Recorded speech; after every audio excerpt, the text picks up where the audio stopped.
রাজ্যের সমস্ত কন্ট্রাকচুয়াল কর্মচারী, যেমন সিভিক ভলেন্টিয়ার, যেমন প্যারা টিচার, যেমন আশাকর্মী, আইসিডিএস কর্মী, সবার জন্য অত্যন্ত খুশির খবর। আপনাদের রিকোয়েস্ট করব ভিডিওটি স্কিপ না করে অবশ্যই শেষ পর্যন্ত দেখুন। পুরো বিষয়টি কিন্তু আপনারা জানতে পারবেন। তো যখন পশ্চিমবঙ্গে ভোট ডিক্লেয়ার হয়, আমরা দেখলাম বিজেপি নেতৃত্ব তারা সমস্ত রকম ভোটারদেরকেই আকর্ষিত করার জন্য, বিজেপির পক্ষে ভোট দেওয়ার জন্য নানান রকম প্রতিশ্রুতি দিলেন। যেমন যারা সরকারি চাকরিজীবী তাদের উদ্দেশ্যে প্রতিশ্রুতি দিলেন ৪৫ দিনের মধ্যে আমরা সপ্তম পে কমিশন আনছি। শুধু তাই নয়, আমরা কেন্দ্রীয় হারে ডিএর ব্যবস্থা করব, তাছাড়া বকেয়া ডিএ সেটারও ব্যবস্থা করে দেব। যেমন রাজ্যের বেকার যুবক যুবতী তাদের উদ্দেশ্যে প্রতিশ্রুতি কি দেখলাম, আমরা যুবসাথী প্রকল্প ডবল করে দেব অর্থের পরিমাণটা। আমাদের রাজ্যের মহিলাদের উদ্দেশ্যে বললেন লক্ষ্মীর ভাণ্ডার, আমরা অর্থের পরিমাণ সেখানেও ডবল করে দেব। শুধু এই নয়, এছাড়াও শিক্ষা ব্যবস্থা, স্বাস্থ্য ব্যবস্থা, রাস্তাঘাট, বাড়ি তৈরির ব্যাপার, সমস্ত ব্যাপারে কিন্তু প্রচুর প্রচুর প্রতিশ্রুতি আমরা দেখতে পেলাম। না, সেখানে কিন্তু রাজ্যের কন্ট্রাকচুয়াল কর্মচারী যারা রয়েছেন, যেমন সিভিক ভলেন্টিয়ার বা আশাকর্মী, আইসিডিএস কর্মী বা প্যারা টিচার, এদের জন্য কোনো রকম প্রতিশ্রুতি কিন্তু ছিল না। কোনো রকম প্রতিশ্রুতি ছিল না রাজ্যের কন্ট্রাকচুয়াল কর্মচারীদের জন্য। শুধু যে প্রতিশ্রুতি এদের জন্য ছিল না তেমনটা নয়। এছাড়াও আমরা কিন্তু বিভিন্ন সময়ে দেখেছি এই কন্ট্রাকচুয়াল কর্মচারী যারা রয়েছেন তাদের নিয়োগকে কেন্দ্র করে কিন্তু বিজেপি নেতৃত্ব বিভিন্ন সময়ে কিন্তু নানান রকম পদক্ষেপ গ্রহণ করেছিল। তো স্বাভাবিকভাবেই রাজ্যের যে কন্ট্রাকচুয়াল কর্মচারীরা রয়েছেন তাদের মধ্যে একটা দুশ্চিন্তা অবশ্যই কাজ করতে শুরু করলো যখন দেখা গেল বিজেপি ক্ষমতায় এলো এবং সরকার গঠন করলো।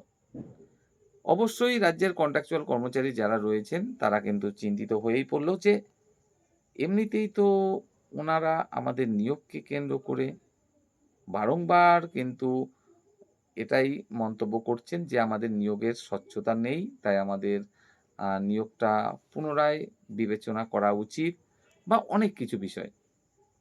তাই সত্যিই আমাদের চাকরি এবার থাকবে তো? চাকরি যদিও বা বলা ভুল, আমাদের কাজ এবার থাকবে তো? চাকরি একটাই কারণে বলতে পারছি না, কারণ এতদিন যাবৎ এই সমস্ত আমাদের রাজ্যের এই সমস্ত কন্ট্রাকচুয়াল কর্মচারী, না আমি কাউকে কিন্তু ছোট করতে চাইছি না, আপনাদের কাজকেও ছোট করতে চাইছি না। আমি জানি সিভিক ভলেন্টিয়ার দাদাভাইরা বা আশাকর্মী দিদিভাইরা, আইসিডিএস দিদিভাইরা কতটা পরিশ্রম করেন বা স্কুলের প্যারা টিচার যারা আছেন তারাও যে কোনো অংশে পার্মানেন্ট একজন টিচারের থেকে কোনো অংশে কম যোগ্যতা সম্পন্ন নয় বা কম পরিশ্রম করেন এমনটা কিন্তু নয়। আমি অবশ্যই আপনাদের কাজকে সম্মান করি এবং সম্মান রেখেই বলছি যে, এই যে বললাম মাইনের ব্যাপারটা। সত্যি কথা বলতে এতদিন আপনাদের সাথে যেটা করা হচ্ছিল সেটাকে আমি মাইনে বলতে পারছি না। মাইনে আমি তখন বলতে পারতাম যখন আপনাদেরকে নির্দিষ্ট একটা প্রতি মাসের শেষে আ নির্দিষ্ট অঙ্কের অর্থ দেয়া হতো।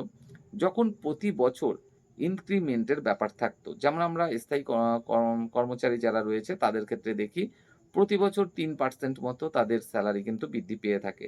না, আপনাদের ব্যাপারে তেমন কোনো আম কিন্তু মানে নিয়ম প্রযোজ্য ছিল না।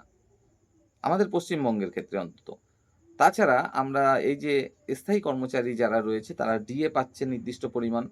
আপনারা কিন্তু সেই ডিএটাও পাচ্ছেন না। তো কিভাবে আমরা সেটাকে মাইনে বলবো বা সেলারি বলবো? তো যাই হোক, আপনাদের প্রত্যেকের জন্য অত্যন্ত খুশির খবর এই মাইনে বা সেলারি সংক্রান্তই। এবার থেকে এবার থেকে রাজ্যের নতুন সরকার নিয়ে আসতে চলেছে আপনাদের জন্য এক অত্যন্ত খুশির খবর এবং সেটা হলো আপনাদের এবার থেকে আর এই ভাতা নয় বা সাম্মানিক নয়।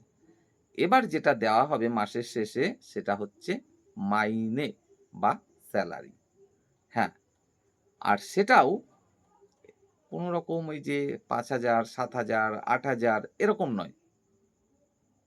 তার পরিমাণটাও হতে চলেছে ন্যূনতম ১৮ থেকে ২০,০০০। যতদূর জানা যাচ্ছে যে এবার থেকে রাজ্যের যত অস্থায়ী কর্মচারী রয়েছেন অর্থাৎ কন্ট্রাকচুয়াল কর্মচারী রয়েছেন, প্রত্যেককেই আনা হবে মাইনের আন্ডারে। অর্থাৎ প্রতি মাসের শেষে নির্দিষ্ট অঙ্কের অর্থ আপনারা পাবেন, সাথে ডিএ পাবেন, সাথে প্রতি বছর আপনাদের মাইনে ইনক্রিমেন্ট হবে নির্দিষ্ট হারে। তো আশা করি এবার থেকে অবশ্যই আপনাদেরকে আর বারংবার ধর্নায় নামতে হবে না যে আমাদের ব্যাপারে একটু ভাবুন, আমাদের ব্যাপারে একটু ভাবুন, এবং কলকাতার রাজপথে বারংবার আপনাদের অপমানিতও হতে হবে না। তো যাই হোক, রাজ্যের সমস্ত কন্ট্রাকচুয়াল কর্মচারী, আইসিডিএস, আশাকর্মী, সিভিক ভলেন্টিয়ার, প্যারা টিচার, প্রত্যেকের ক্ষেত্রে যে নির্দিষ্ট একই অঙ্কের অর্থ মানে বরাদ্দ হবে বা মাইনে হিসাবে আপনারা পাবেন তেমনটা নয়। একেকজনের ক্ষেত্রে একেক রকম অবশ্যই হবে। শিক্ষাগত যোগ্যতা হিসাবে যে নিয়োগ প্রক্রিয়াটা হয়ে থাকে বিভিন্ন আ স মানে ডিপার্টমেন্টে, সেই হিসাবেই কিন্তু আপনাদের মাইনে হবে, এবং সেটা কিন্তু ন্যূনতম ১৮ থেকে ২০,০০০ হতে চলেছে। নতুন সরকার, হ্যাঁ, যদিও বা ভোটের আগে আপনাদের জন্য নতুন কোনো প্রতিশ্রুতির আম ধার ধারেনি, কোনো রকম প্রতিশ্রুতি দেয়নি কন্ট্রাকচুয়াল কর্মচারীদের জন্য। তারপরেও যখন ক্ষমতায় এলো এই সরকার, তখন আমরা কিন্তু দেখতে পাচ্ছি যে না, শুধুমাত্র স্থায়ী কর্মচারীদের জন্য নয় বা সাধারণ ভোটারদের জন্যও নয়, আপনাদের জন্যও কিন্তু চিন্তাভাবনা করা শুরু করেছে রাজ্যের নতুন সরকার। তো আপনাদের আনতে চলেছে এবার নির্দিষ্ট মাইনের আন্ডারে, এবং সেখানে আপনারা নির্দিষ্ট হারে ডিএও পাবেন, যখন যেমন ডিএ বরাদ্দ হবে। শুধু তাই নয়, প্রতি বছর নির্দিষ্ট হারে কিন্তু আপনাদের যে মাইনেটা সেটা ইনক্রিমেন্টের ব্যবস্থাও থাকছে।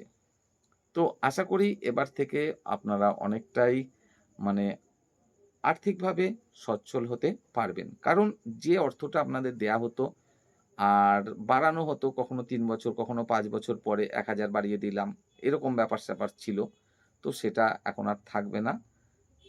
কখনোই আপনাদেরকে আর চিন্তায় থাকতে হবে না যে আ আমাদের আবার কত বছর পরে ১,০০০ বাড়ানো হবে। ঠিক ভিক্ষের মতো। এবার থেকে আপনারা আপনাদের যে পরিশ্রম, সেই পরিশ্রমের যে মূল্য সেটা কিন্তু ন্যায্যভাবেই আশা করি পাবেন। তো ভিডিওটি ভালো লাগলে আবারও রিকোয়েস্ট করব অন্যদের জন্য অবশ্যই শেয়ার করবেন। আর এটা কিন্তু একদম সঠিক খবর। আপনাদের এবার থেকে কিন্তু মাইনের আন্ডারেই আনা হচ্ছে।